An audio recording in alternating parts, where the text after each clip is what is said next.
Y seguimos con Mujer Maíz. En el día de hoy tenemos un invitado muy especial. Desde Perú nos visita Daniel Valencias, que es un antropólogo peruano y especialista en pueblos originarios, porque durante mayo nos estuvieron visitando los maestros César, el maestro Eligio y la maestra Justina, que estuvieron en Buenos Aires brindando 3 semanas de ceremonias de sanación.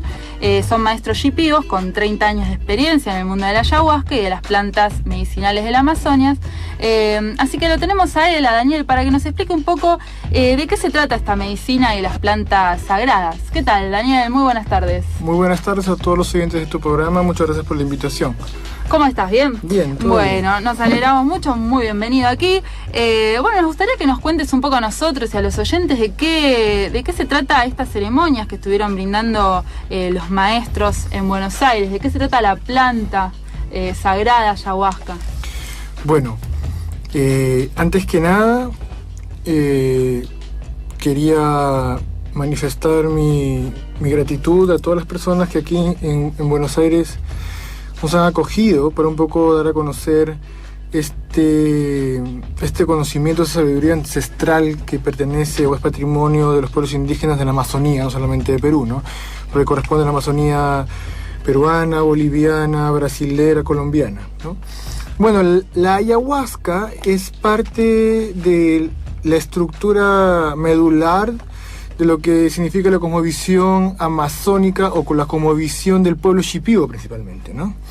La ayahuasca, etimológicamente, es un vocablo quechua que significa la liana de los muertos, ¿no? Que lo que trata de evidenciar es la relación que tiene el chamán y los que participan de este proceso de ritual de curación con el mundo de los espíritus.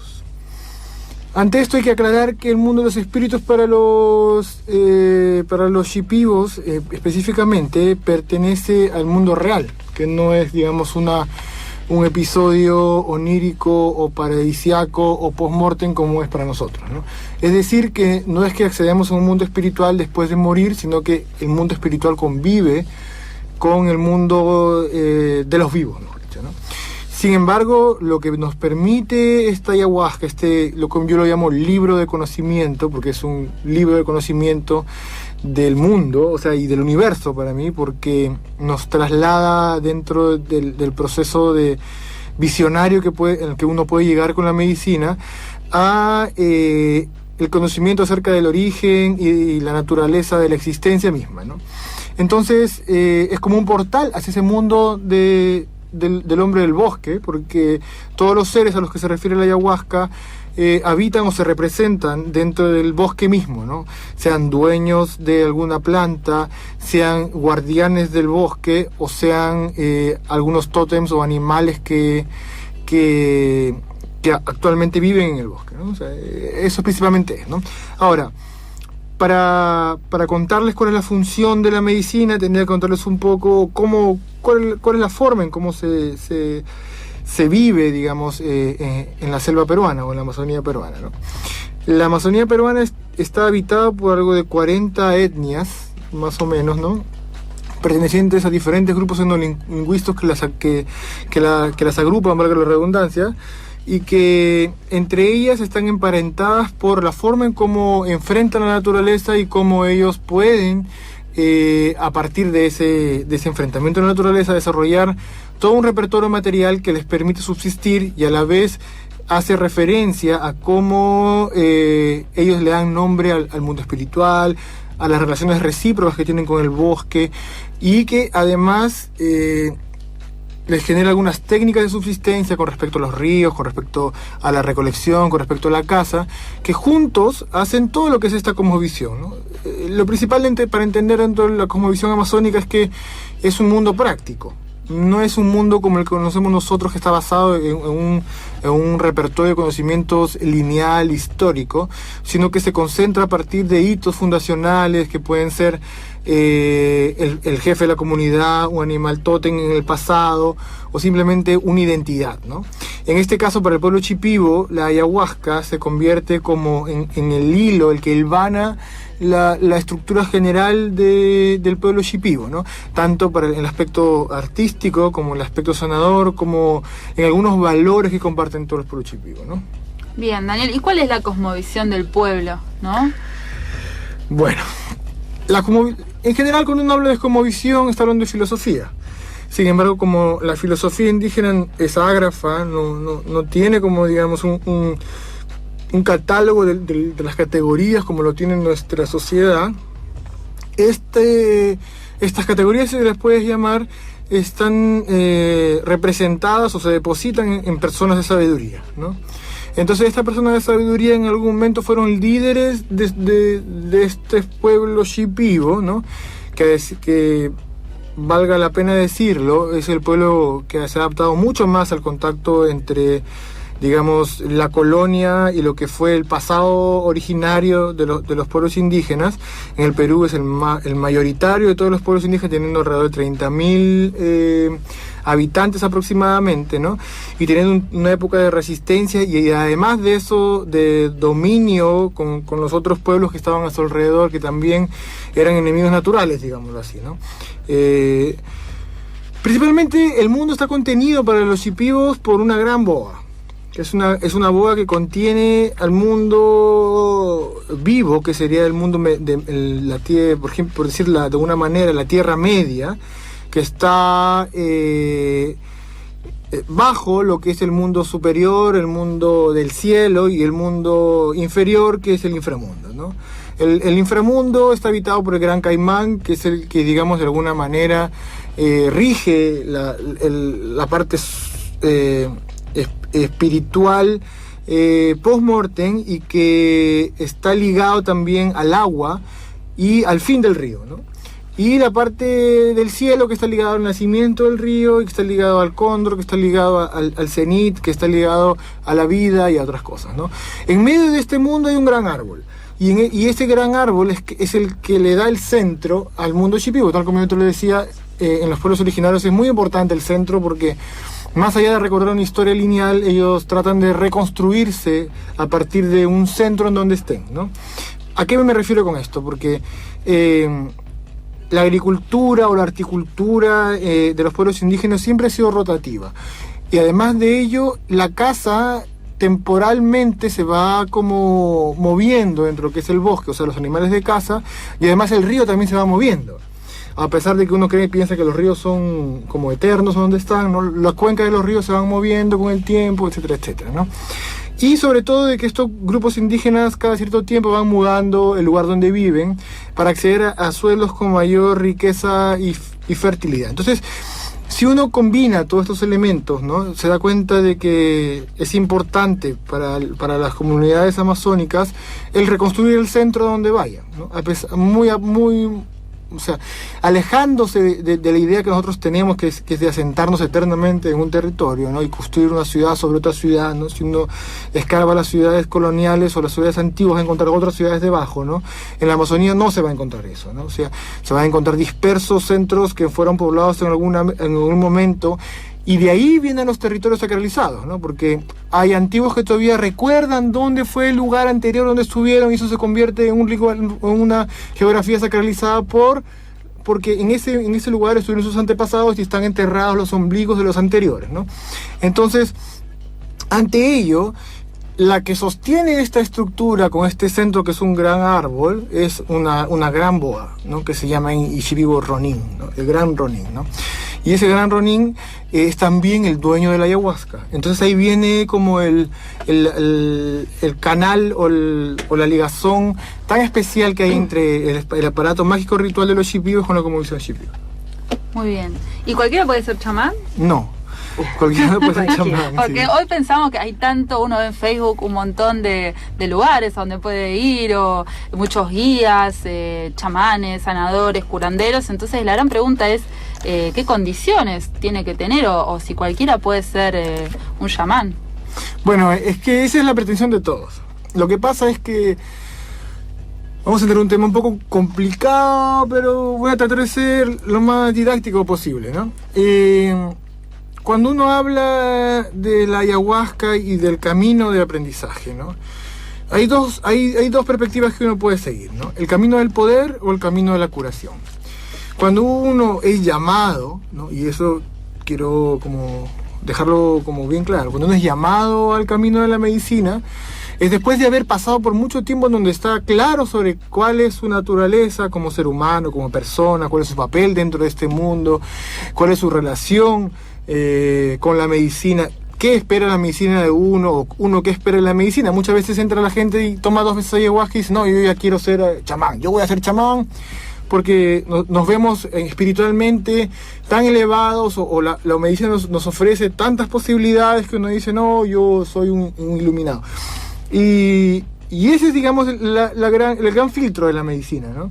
El gran filtro de la medicina es ese, porque mientras uno entre con una actitud humilde, uno va a poder avanzar en el sentido de que puedes curarte para lo que has sido.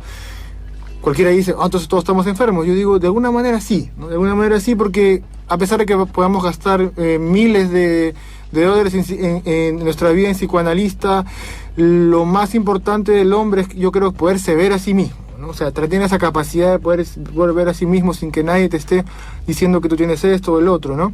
Y eso es lo que nos permite la medicina. Una vez que uno puede lograr eso, ¿no? Que son años, te diría, o sea, son años en donde yo realmente, por ejemplo, en mi caso, ¿no? Años que yo estuve solamente curándome, ¿no? Solamente tratando de mantener y ver qué cosa había atrás de mí, o qué cosa había en mi pasado, qué vivencias realmente yo tenía ocultas que me hacían hacer determinadas cosas o tomar determinadas decisiones, ¿no? Y es en ese momento en donde uno empieza a buscar qué cosa quieres hacer, ¿no? Entonces uno dice, ya, bueno, ¿sabes qué? Yo aquí nomás llegué, tengo muchos amigos que vivieron un proceso súper largo y dijeron, no, hasta aquí nomás llegué y yo me siento bien ahora, ¿no?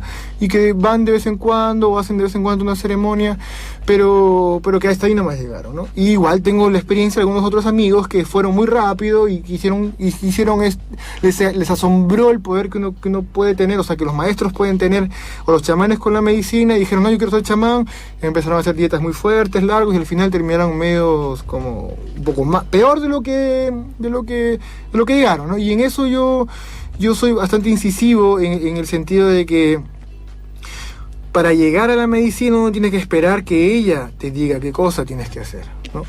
O en todo caso tienes que ser detentador de sangre indígena, ¿no? Que ahí sí no habría ninguna duda del camino que vas a seguir, ¿no? Porque para los indígenas es una práctica y es un papel, es un lugar muy específico el del chamán, conocen cuál es el lugar, y usualmente se transmite de maestro a discípulo, o es a partir de lo que yo comentaba la otra vez, que tú naces siendo chamán, o te cae un rayo, o por una enfermedad que tuviste muy grave, tuviste que hacer una dieta larga con vegetales, y eso te convirtió también en un aprendiz de chamán, ¿no? Y entonces esos son los dos caminos de la medicina, que cuando las personas llegan a un momento en donde ya terminan de ese proceso de sanación interna, ¿no? La medicina los convoca, o uno mismo se siente convocado, o el maestro te convoca a seguir el camino de la medicina, y a partir de ahí hay un largo camino para que realmente tú empieces a trabajar como chamán, o realmente digas, ya puedo ser chamán, o ya soy chamán, o ya puedo empezar un camino de sabiduría, ¿no? Y es en donde tú tienes que decir qué camino quieres, el camino del poder o el camino de la curación. De sanarte. ¿Y cualquier persona puede llegar a la ayahuasca? Digo, porque a veces hay personas que tienen mucho miedo y el temor los hace quizás, o cumple la misma función cuando uno toma con miedo o sin miedo. Yo pareciera un poco ridículo, pero yo siempre uso las palabras de Yoda para ese sentido, o sea, porque hay una parte en la última trilogía dice, el camino del miedo es el camino de la ira. Y es verdad, ¿no? Porque cuando uno empieza a temer, ¿no? Busca la forma de protegerse a sí mismo, ¿no? Y en la búsqueda de la protección, ¿no? Busca poder para protegerse, creyendo que la forma en que uno se va a poder proteger es a sí mismo, ¿no? Y ahí empieza como la equivocación cuando uno se acerca a la ayahuasca, ¿no? Obviamente, cada vez que el chamán entra en el mundo de la medicina, entra en un mundo donde está prácticamente indefenso. Es el mundo de los muertos, donde uno no tiene ningún poder, y es un simple ser humano, y está rodeado de seres que tienen mucho más poder que uno. El chamán entra en este mundo de luz solamente vestido al cinto con sus dietas, que son otras plantas que le han enseñado un poquito, va a tientas con mucho sigilo y encuentra a la persona que está curando, y gracias a estas dietas que ha podido acumular en el tiempo, lo puede liberar de todas estas cosas que atrapan su alma, ¿no? Pero si uno se pone a pensar realmente qué es dentro de los grandes, digamos, seres que habitan dentro del bosque, o los seres que están sobre nosotros, ¿no es cierto? Uno dice, no, pues no somos nada en realidad, ¿no? Y si uno se pone a pensar en el universo, las fuerzas del universo son muy superiores al ser humano, ¿no? Entonces yo pienso en realidad que el internarse dentro de este mundo parte con una humildad, porque hay que tener mucho sigilo, mucha humildad, y al entrar el chamán dentro de este espacio que es como el espacio de la ayahuasca, el mundo de la ayahuasca, que es un mundo luminoso, pero también que está habitado por seres que no tienen ninguna moral, ¿no? Y eso es importante decirlo. Hay seres espirituales que no tienen moral, que hacen el bien y el mal sin ningún reparo, porque no son seres humanos, ¿no? Sí. Entonces, cuando entra, tiene que entrar con una pureza interior para no llamar la atención dentro de este mundo, ¿no? Y para poder, de alguna forma humilde, ¿no?, cargado con unos percutos secretos, llegar a poder curar a los pacientes, ¿no? Interesante esto que decías, porque es con mucha humildad que hay que entrar, y también con toda una preparación, ¿no? Porque se hace dietas, se tienen ciertos requisitos, digamos, ¿verdad? Sí. ¿Cuáles son algunos de los requisitos que una persona tendría que tener para poder tomar medicina? Bueno, para tomar medicina, lo primero que tendría que tener una persona es un propósito, ¿no? Si uno tiene un propósito de tener una experiencia psicodélica, la ayahuasca también sirve para eso. Pero yo no se lo recomendaría a nadie, ¿no? O sea, uno puede tener una experiencia, ¿no? Uno puede querer mirar cosas raras o tratar de ver el futuro, imaginarse cosas. En una sesión de ayahuasca sí lo puedes hacer, pero para eso no es, digamos, para eso no está definido el papel de la ayahuasca, ¿no? Y ahí como que nosotros como grupo Juanete es donde nosotros entramos a querer mantener la tradición, ¿no? Las personas que llegan a la medicina en las comunidades indígenas es para curarse cosas muy concretas, ¿no? Males que a partir de una degradación del propio espíritu por X razones, pueden ser por malas relaciones con las personas, o porque tomaron una planta y no se cuidaron, qué sé yo, enfermedades que le dan a uno, ¿no? Comienza a enfermarse el cuerpo, ¿no? Entonces tenemos pacientes que pueden llegar a una ceremonia simplemente porque quieren estar bien anímicamente, y otros que realmente están al borde de la muerte y que los maestros alguna vez los han curado, ¿no? Yo siempre digo que para entrar al mundo de la ayahuasca hay que tener un propósito a largo plazo principalmente, y tener mucha fuerza de voluntad, ¿no? Mucha fuerza de voluntad y mucha fe. Sobre todo tener fe en que las cosas siempre van a ir bien al final, que también que Dios es grande, porque para los indígenas shipibos Dios es importante en todo esto. No sé si lo entienden como nos entenderemos nosotros, pero hay una fuerza mayor, ¿no?, que ellos asumen como la que ordena todo y la que es positiva y buena, ¿no? Y eso sería en todo caso, ¿no? Tener una predisposición emotiva y de largo plazo, y por supuesto hay unas condiciones de dietas que uno tiene que cumplir antes de ir a la ceremonia, que son una semana nada más, donde hay que no tener relaciones sexuales, no comer mucha grasa, no tomar ají, no tomar alcohol, no tomar pastillas, y bueno, cosas que son en realidad son lo de menos. Lo más importante es cómo tú vas preparado para la medicina. Muy bien. Y ustedes que reciben gente, ¿no?, que está interesada en tomar, en sanarse y demás, ¿ves patologías o ciertas características de la gente que acude a tomar ayahuasca? ¿Hay cosas que aquejan, vos ves, como factor común a mucha gente? Sí, hay dos grupos de personas, yo creo. Yo creo que en Latinoamérica, y de esto también hemos escrito en nuestra página de Facebook de Juanete Ayahuasca, es que son adictas a los estados alterados de conciencia. ¿Qué quiere decir esto? Que están predispuestas o buscando eternamente mirar su ser espiritual antes de mirar su ser natural, ¿no? Tanto así que después en la vida natural desdeñan a las personas que no comparten sus ideas, ¿no?